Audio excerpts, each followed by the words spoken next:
knowing these methods, when you talk to people, especially in civilian life, how do you know who's lying to you and not?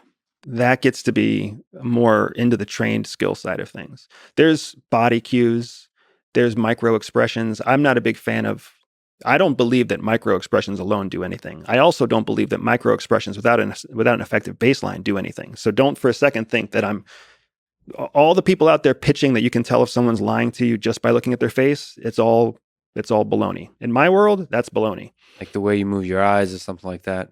Without knowing a baseline, without knowing for that individual. Then you actually don't know. And an individual's baseline is based on education, culture, life experience, you name it, right? So it's huge. But when you combine facial expressions with body movements, body language, nonverbal cues, and you add on top of that effective elicitation techniques that you are in control of, now you have a more robust platform to tell if someone's lying to you. So there's like set of like interrogation trajectories you can go down that can help you figure out a person. Technically, they're interview like this podcast. Concepts. Correct. Because an interrogation is something very different than an interview. In the world of professionals, an interrogation is very different. What's the difference? The nature of how relaxed the thing is, or what? So in an interrogation, there's a clear pattern of dominance. There's no equality. Got it. Also, there's no escape. You are there until the interrogator is done with you, right? Anybody who's ever been reprimanded by mom and dad knows what an interrogation feels like. Anybody who's ever been called into the principal's office or the boss's office, that's what interrogation feels like. You don't leave until the boss says you can leave. And you're there to answer questions, the boss asks questions. An interview is an equal exchange of ideas. You are in control of this interview, for sure. But if we were having coffee, I could take control if I wanted to take control. If I wanted to ask you personal questions, I would. If I wanted to talk to you about your background, I could. Why am I in control of this interview exactly? Because the person in control is the person asking questions. Always. I'm sitting here, as you've spoken about, my power here is I'm the quiet one listening. You're exactly right. Guess where this conversation goes? Yeah.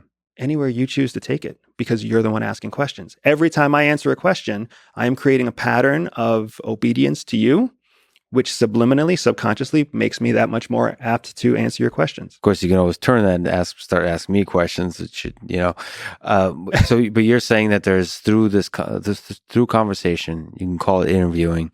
You can start to see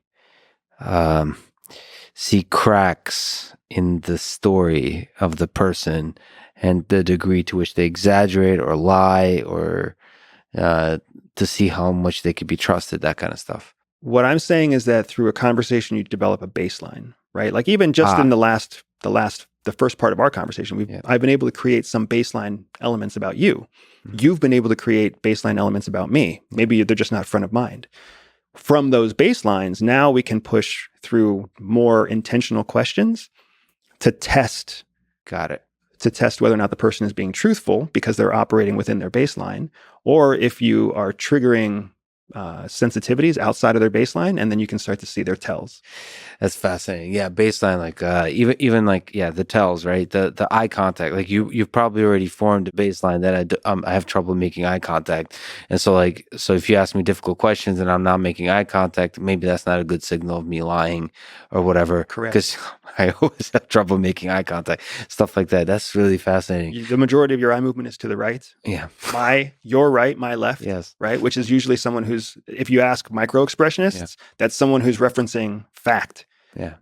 That's not necessarily what's happening for you because you're pulling concepts out of the air. So it's also a place where you reference something other than fact. It's a place for you to find creativity. Yeah. So if I just thought that you were lying because you look up and to the right, I would be wrong. That's so fascinating. And a lot of that has to do with like habits that are formed and all those kinds of things, or maybe some right hand, left hand type of situation. Right eye dominance. Yeah, right eye dominance. It's going to make you look to the right. Is this a science or an art? It's a bit of both. I would say that like all good art is taught from a foundation of skills. And those skills are taught in a very structured manner. And then the way that you use the skills after that, that's more of the artistic grace. So I've always called espionage an art. Spying is an art. Being able to hack human beings is an art. But it's all based in a foundation of science. You still have to learn how to mix the color palette and use certain brushes.